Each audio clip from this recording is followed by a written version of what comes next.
Hey guys, what's up? It's Andrew here, and this week on PreGaming, we're taking a look at Project 1999. This is the original classic EverQuest restored to its 1999 glory. If you're not familiar with this project, this is sort of an official, unofficial, emulated server of the original EverQuest as it looked like in 1999, which is not 100% accurate. This is actually with the Scars of Velius expansion. And over the next couple of weeks, I wanted to take a look at some of the older MMOs, and just how far we've come and how far they've evolved and how much they've changed over the last couple of years. And I want to start with EverQuest because I think for a lot of people, myself included, EverQuest is the first MMO that they played. Not saying it's the first MMO ever made, but it is the first that was reached any sort of mainstream success. So I think it's really cool that projects like P1999 are going and keeping these kind of old school MMOs alive. That being said, EverQuest, as run by Daybreak Studios, is still going on. I think we're at like some 23rd expansion or something crazy. It is free to play, so you can check that out. I'll leave a link in the comments below, as well as a description for how you can install Project 1999 and check out the original EverQuest and all its greatness. It's a little bit complex. Took me about an hour this morning to get it set up, but once it's going, it's actually pretty easy.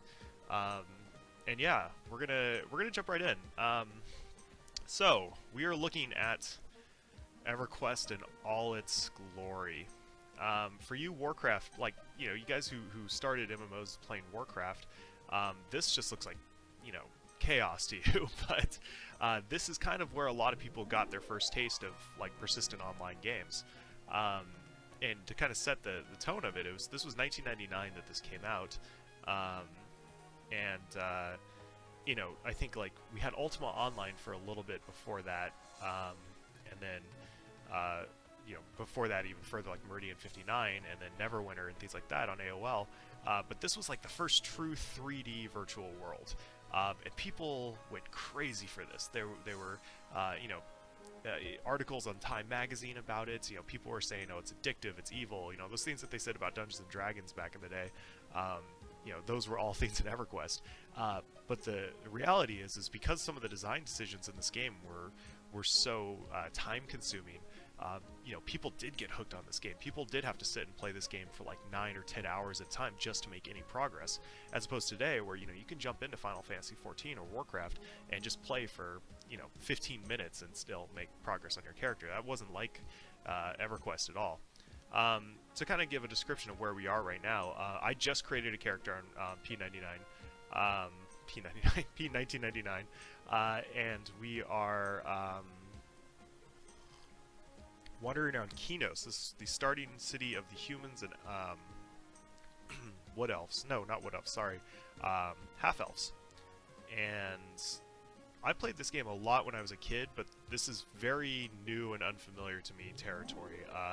Not new, but it's something that I'm going to have a lot of trouble remembering everything how to do. I'm also playing a Cleric, which I never played before. And Clerics were really awesome because they were like the primary healer in EverQuest. And unlike games today, in order to make any really good progress in EverQuest, you have to... am I scribing this? Okay, cool. You have to group up. This is not like a game where you can solo your way to the max level or anything like that. This is an almost entirely group-based game. So even just to level up and gain experience points, you have to find a group. And because there's so few healer classes, I think there's only 1 or 2 or 3 classes that can actually heal. Healers are always the blocker. So a group could spend 3 hours just shouting into the region chat, "Hey guys, we're looking for a healer for this group." So I decided to go with this healer. Oh, it looks like somebody's helping me.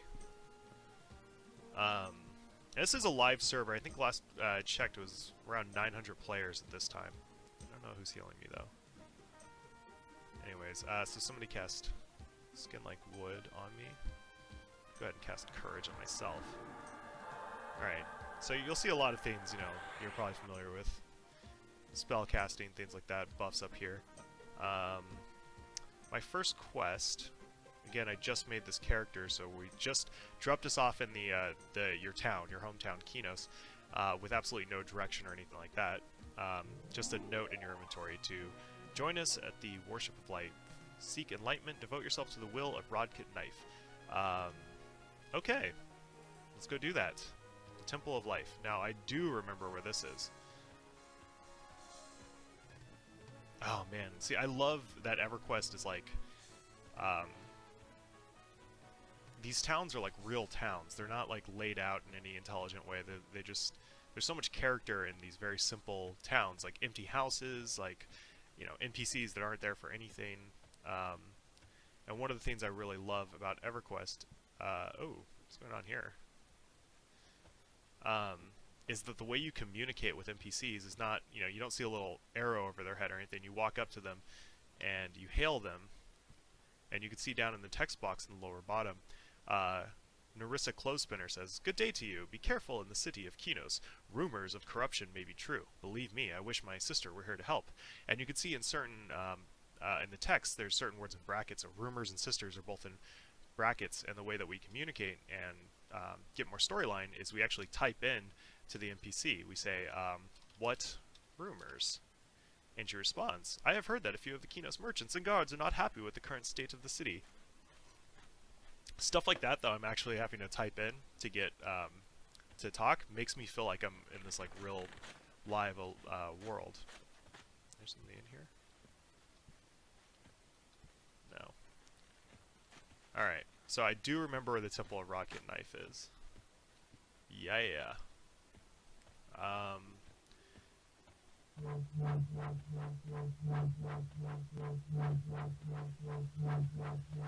The controls default to arrow keys. That threw me for a loop. Not only did the controls default to arrow keys, if you're an EverQuest fan, you know that the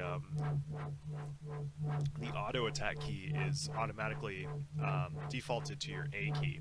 So as soon as I got in the game and I started walking around or trying to with WASD, I accidentally hit the A key and got myself killed by trying to attack a guard. So no matter what you do, no matter what, I think any version of EverQuest, the first thing you want to do is move your auto attack key. Alright, who does this need? High Priestess Jonda. High Priestess Jonda, where are you?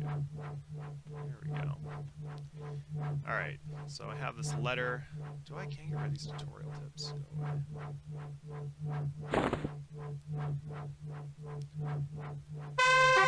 Right. Newbie armor. I think this is my PvP book, right? Okay. Book of Discord, right? So the Tome of Order and Discord is kind of PvP worked a little differently in EverQuest.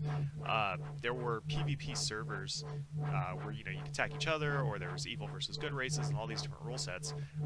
But on a normal server, the way that you became PvP active is you turned in your Book of Order and Discord to a Priest of Discord, and that flagged you as permanently PvPable. Not a great system, and we'll talk a little bit more later about how some of these systems evolved and how they've changed. I can tell you that EverQuest is today a much different game than it was when it launched in 1999. You know, they've definitely cleaned up the path for progression. There's mercenaries that allow you to level up solo without having to find groups. A lot of really bizarre things like to regain mana in this version of the game, you have to open up your spellbook and look at it while you sit. And I think that's gone now, but yeah, there's a lot of really interesting changes that have happened to EverQuest, and not just EverQuest, but the genre as a whole. But the actual gameplay of EverQuest, I'm not going to lie, is not that interesting to watch. So I'll probably do a couple of these videos at just kind of different areas. So we'll do this one, I'll run around the newbie zone and, like, you know, kill some things, get some experience, talk a little bit about EverQuest. Later video, I'm going to try to do, like, group content and stuff like that. I don't know if I'm going to play this, honestly, to get to, like, the rating content and the high-end content. But, you know, who knows? If I do get there, then we'll check that out as well. So yeah, this is combat in the game. Everybody hold on to your butts.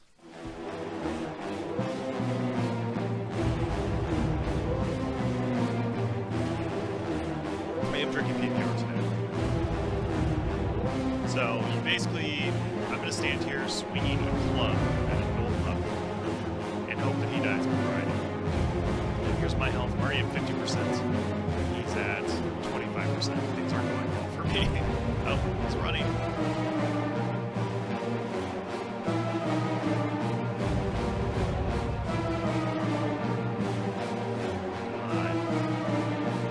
You'll notice I don't have any abilities or anything like that. Like, I have spells. Like, I can cast a healing spell, a basic healing spell, and then I have that buff that I guess.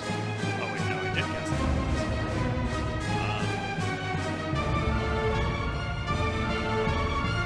Yeah. This is the game.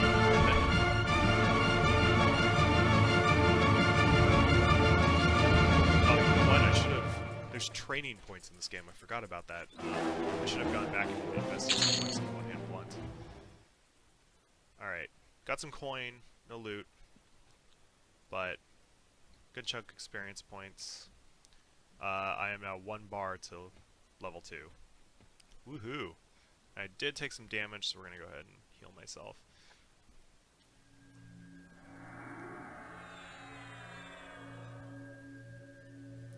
Okay. Man, healing's awesome. Now I'm lucky. I'm a cleric, so I have some like basic skills, like healing and like this buff. But not everybody starts with that. Like warriors are basically just auto attacks, and it's not the most engaging or interesting thing in the world. I think when I played this game back in 1999, yeah, I played it. I was in middle school in 1999. That was a long time ago.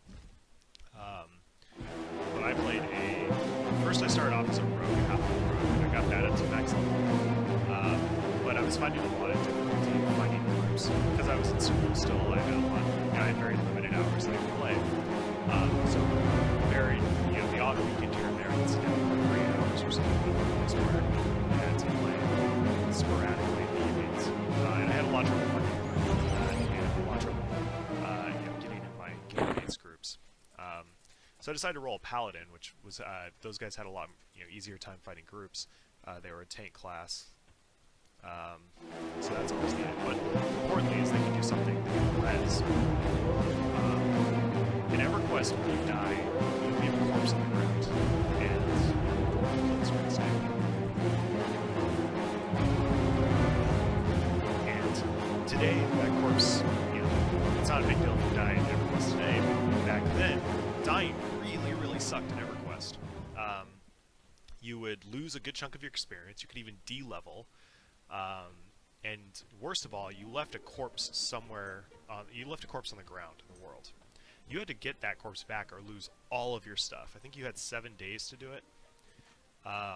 So you oftentimes see people shouting in the chat like, "Hey, we didn't get a corpse." Because oftentimes you lost your corpse. It's dangerous. It's really difficult to get the corpse back, especially as a naked character. Those were the infamous corpse runs in players. All fondly remember. I think opinions on it are divided. I mean, it definitely made death feel a lot scarier. It meant something. At the same time, I'm so glad that idea is dead and gone. Because losing all of your progress in the game is never okay. Unless you had killed mates or something like that, like you basically lost your character and lost your corpse. But the reason clerks and paladins were so great with their res was because you could get a res on your corpse and gain your experience back, or at least some of it. So a lot of people sought out paladins and clerks.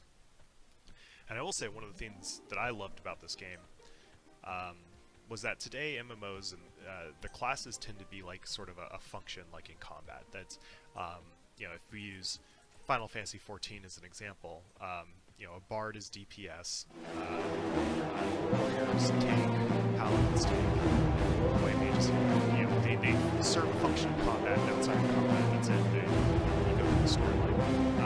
In EverQuest, every class is a role in combat, but there was a lot more to the class than just your ability to kill things. A great example is the wizard class in EverQuest. Unlike modern games, EverQuest has very little fast travel. So if you want to go to a different city or town, you can walk there. And that's, these zones are massive. That could be an all-day experience walking from Kinos to Freeport to meet up with your friend. However, 2 classes got transportation abilities. Wizards could teleport to different wizard spheres around Norath, and druids can transport to druid rings. So they became super important to players because you could ask a wizard to help teleport you someplace so you can get there quicker. And so a lot of players would just roll wizards and druids just to make money doing that. They kind of serve this function outside of just being a DPSer in a group.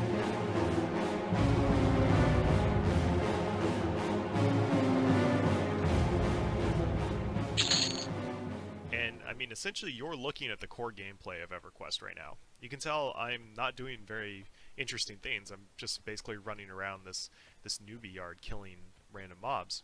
And you can make a joke that that's every MMO ever, but I mean, I'm not on a quest or anything like that. I'm not told to go kill 5 of something. I'm just grinding mobs slowly but surely to get experience points to the next level. Which I'm actually just the next level. Because skeletons are really easy. I remember liking killing the skeletons because they drop loot. I got that spear. What the hell? Why did I pick up those? Got bone chips. Ooh, I do remember a quest. And unlike, modern day MMOs, quest givers don't have like a little exclamation point above their head. You have to talk to them. You have to, or go online and look up things. But even, EverQuest had huge databases and stuff like that. But it's not like today where there's like full written guides available everywhere. I think for some rogue, there was a website that was just for rogues called the Safe House that I visited all the time. That was really cool. All right, I need to get rid of these roots because those are useless. And now I need to go back and sell. Fantastic. It gives me a chance, though, to cast this buff on myself, because I was out of mana last time. And the spell did not take hold, but it used my mana, thank you. Again, this game actively works against you. This is not a hand-holding game by any means. And if you're somebody who kind of entered into MMOs and this is like interesting, you want to see where it came from, with EverQuest, be prepared for a lot of struggles and a lot of complications and a lot of looking things up online or asking other players. And I think for a lot of people, they're excited for that. That sounds great to them. But, be prepared, because this is not an easy game by any means. Let's just go ahead and destroy my Book of Discord, because I'm never going to go PvP. I'm not going to give it to Snake Galloway, no. I'll just destroy it. Oh, I didn't destroy it. I dropped it on the ground. Another funny thing is you can just drop items in the game world anywhere. And that's actually how people used to tweak their other characters. Can I buy a backpack from this guy? Need short beer, small lantern, no backpack. Fantastic. I think these monks up here near the monk trainer sells backpacks. Yeah, to tweak my other characters, I used to find like some hidden away house that nobody ever went to, or up. My favorite spot was actually the guardhouse leading up to in Kinos, leading up to the arch above the gateway, and I would go up there and oh shit, these are 5 gold. I don't think I have 5 gold. I have 3 gold. So close yet so far. All right, well. Goal number 1 is to save up enough gold to get a backpack.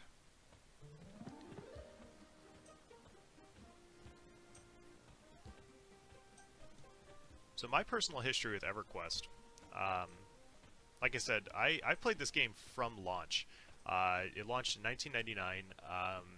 My mom got it for me. I was still in middle school. I was a young kid, and my mom got it because she asked the guy at the store. I think I was injured from a snowboarding accident, and so I was in home for the rest of the season. And my mom went to the store and asked the guy, "Hey, is there a game that he just is not going to beat, like ever? Like it's just a game that lasts forever, and no matter how much he plays, he still won't beat it." And the guy at the store said, "Oh well, this EverQuest game, it's an online game, just came out. I promise you, he'll never be able to beat this." And man, was he right. So I started playing it, and I was like blown away. I mean, like at the time, I had played a few online games. Like I played You know, I played Duke Nukem online and stuff like that, and you know, like I think a couple of text-based mods and stuff like that. But the idea of persistent online worlds was still very, very new and exciting. Let's go with the skeleton.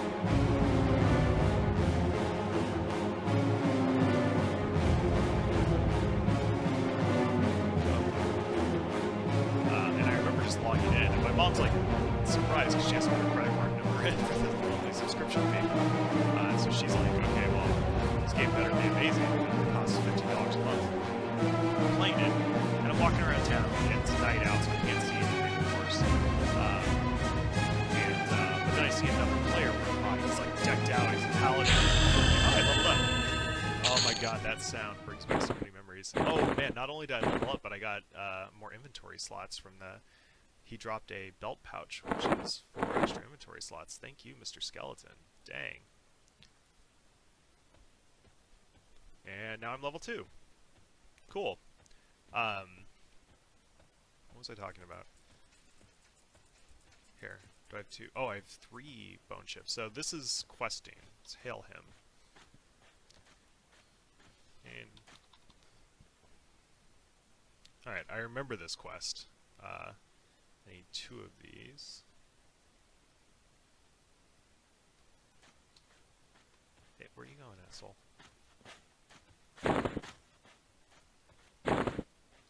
Stop moving. Yes. And he cast a heal spell on me, and I get some experience points. So anyways, did a quest. Awesome. And you can do that quest as many times as you like. So yeah, anyways, I didn't play a lot of online games except like StarCraft at the time, Duke Nukem before that, and a couple others. We still had AOL in my little hometown, so like a couple of AOL games. I remember playing. I played the hell out of this paintball game. I got like really creepily good at this stupid paintball game that was in AOL. But this was the first persistent game that I played. It was living. That got me hooked as a kid. I loved this game. I spent way too much time for a high schooler playing this. But not only that, it got me interested in fantasy in general. Like, I'd always been a fan of fantasy games and things like that. But this got me into like Tolkien. It got me into Dungeons and Dragons, and I got much more interested in that. And I'm really thankful for EverQuest because it got me, you know, a huge part of my life is fantasy. I have EverQuest to thank for that. In terms of it, like, introducing me to MMOs, though, that's probably the biggest effect it had on my life. I played EverQuest pretty non-stop until a little game called Star Wars Galaxies, which they have an emulated server with D&G coming out next week that I'm going to make a video of, so we'll take a look at that. But Star Wars Galaxies then became my next big MMO. And that's... the game that I played EverQuest, but Star Wars Galaxies I lived. You know, I had like, I'd go in chat rooms, I'd go on message boards, like I lived Star Wars Galaxies, and I started writing articles and things like that for websites about Star Wars Galaxies, and that eventually, kind of in a roundabout way, is what led to my career in the game industry in general. But it's also where I started meeting people in the game industry engage. Sorry, I'm pouring myself more beer. But like I said, the actual gameplay of EverQuest is essentially this. And this is only at the early levels. You know, I don't see a lot of other players running around leveling with me, or else I'd group up and hopefully get this done a little bit faster. But essentially, this is it at early levels, until like level 5 or 6, which becomes very difficult to solo.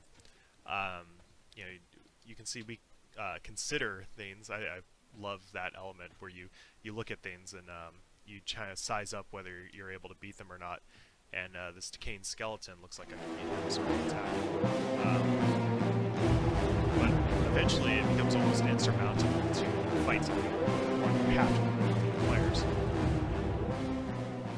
And that's, I would say, the majority of EverQuest is a little bit less priority on the end game and more of a sitting and leveling for hours on end kind of system. So I just got a new mace. That's pretty cool. So like mid-level, like starting around level 10-ish, you kind of find a group and you find what's called a camp, which is just an area that's near a bunch of bad guys that respawn, and your group starts pulling and pulling and pulling mobs, and you just sit there for hours on end killing mobs with your group, hopefully leveling up and effectively. You also get introduced to dungeons, which, unlike today's modern dungeons in EverQuest aren't instanced. They're just places you can go inside of. So you might be competing with other groups. You might make your way all the way down to the bottom of the dungeon and find that a group's already killed the main bad guy, so you can't get the loot.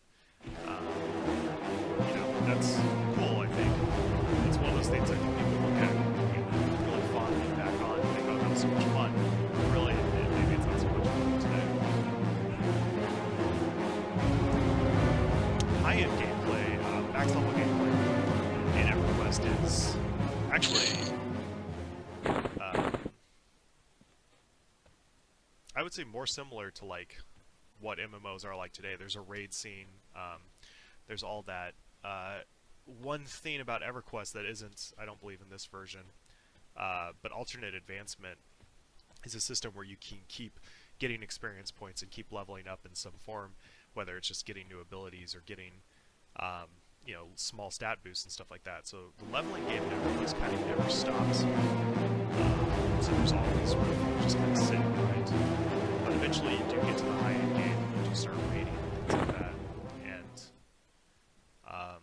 unlike the kind of like hyper-designed raids today, where they're hand-tailored for 30 players or 20 players or whatever we're at, they have mechanics and all that stuff.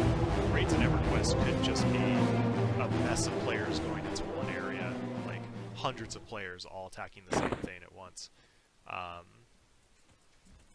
One area of Endgame that I think people don't miss at all is the idea of like the random spawns and spawns. So quite a number of quests in the high-end to get like your legendary weapons and epic weapons, whatever they're called. They could involve waiting for something to spawn. It could be a dragon that spawns once a month, and that's hyperbole. I mean, I'm sure there's a well-written quest description somewhere of it, but regardless, like there's a dragon that's only going to spawn at certain times, and it requires a full guild worth of players to go take down, and you need to kill this dragon in order to progress in your quest to get your epic weapon or whatever. And it led to this kind of weird situation where you and your guild sit and take turns waiting for something to spawn. So I'm watching the spawn point like a hawk and hoping, that the dragon spawns quickly. But even when it does spawn, then it's a race. And that person's going to call up everybody, get everybody online to kill it before another guild sees it. I think some players really miss that. I hated that. I think that that's something that also, we talk a lot about the good old days of classic EverQuest, but there's certain elements that changed in MMOs that, they changed for the better. They changed because you can't build your life around the game like that.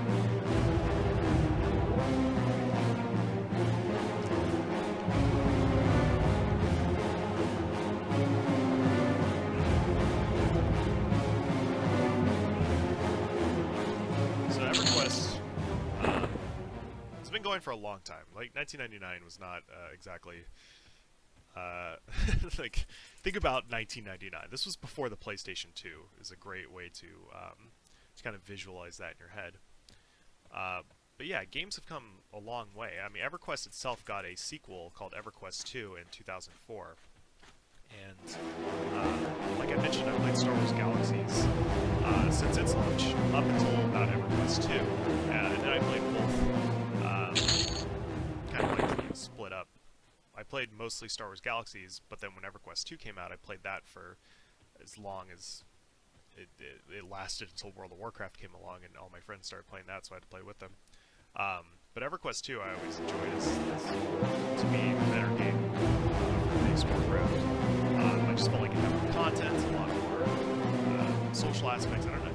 I really put my finger on it. It's really difficult to go back and compare the two, but I did like EverQuest 2 better than original World of Warcraft. But everybody played Warcraft, and eventually it became very difficult to continue playing EverQuest 2 when your entire guild and all your friends have migrated over to this other game.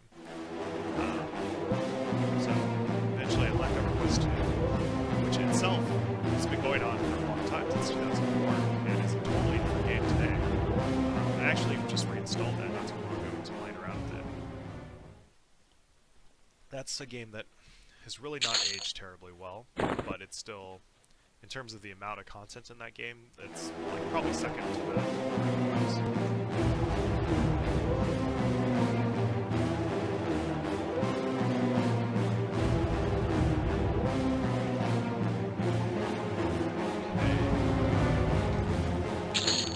Alright, so we've been playing for how long? Like 40 minutes now, and I'm level 2, and I'm like, what? One bubble into level 2. So you can see that this game is not a short game by any means. Let's go do something. Let's just walk around. Let's explore Kinos, because there's a lot of memories here, and I think that 20 minutes of me just killing things is going to be kind of boring. So first, let's sell some things to this merchant. Oops. And instead of selling something, I just drank something. Fantastic. I can't sell that. Don't know why. 7 silver. That was pretty good, though. Yeah, you have to eat and drink in EverQuest 2. You start off with 5 things of milk and 5 biscuits.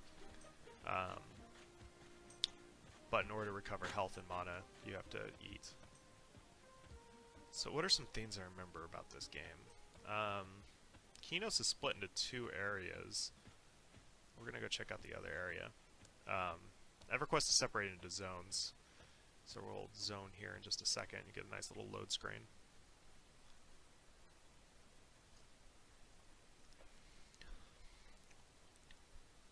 Or my game crashes, one of the two.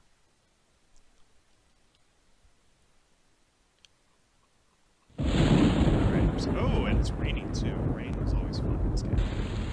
Very atmospheric.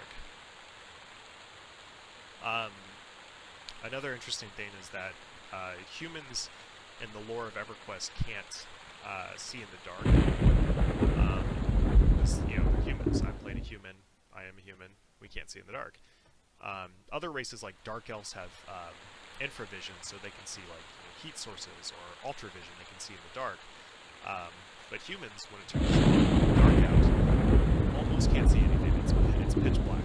And I remember a trick was I would turn up the contrast and ratio on my monitor all the way up in order to make it more illuminated so that I could play at night.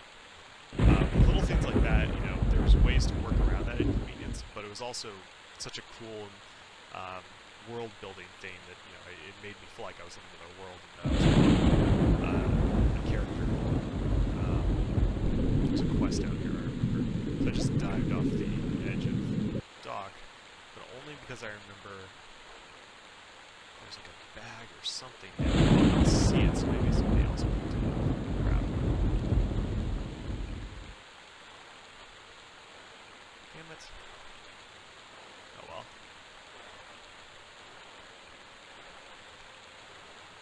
Swim very slow. So maybe on the wrong dock.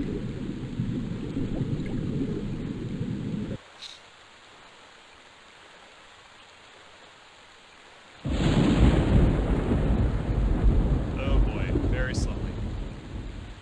You do get better at swimming. Kind of like, you know, Elder Scrolls, everything you do in this game has a skill attached to it. So like one-hand weapons, one-hand slashing weapons, two-hand slashing, swimming, alcohol tolerance, baking, all these things have different skills attached to them. And you level them up independently. Ooh, maybe it was over here was where the dock is. Yes! And I think I give it to Farron. Farron lost his toolbox. And I bet his toolbox is down here. Toolbox. And I don't see it. And now I have to swim all the way back. Here's the sewer entrance side. Alright. Well, that was a waste of time. I'll get out of here.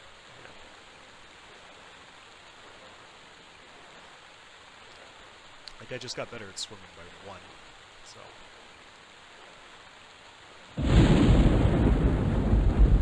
So yeah, I think that we'll probably continue exploring EverQuest a little bit more in future videos. I definitely want to kind of cut out a lot of the just kind of pointless, like, me fighting Danes and killing Danes to level up. So next video I'm hoping I'll have found a group and we can show some group gameplay, which is not the most interesting thing because it's also just sitting there and killing Danes to level up. So we'll see how it goes.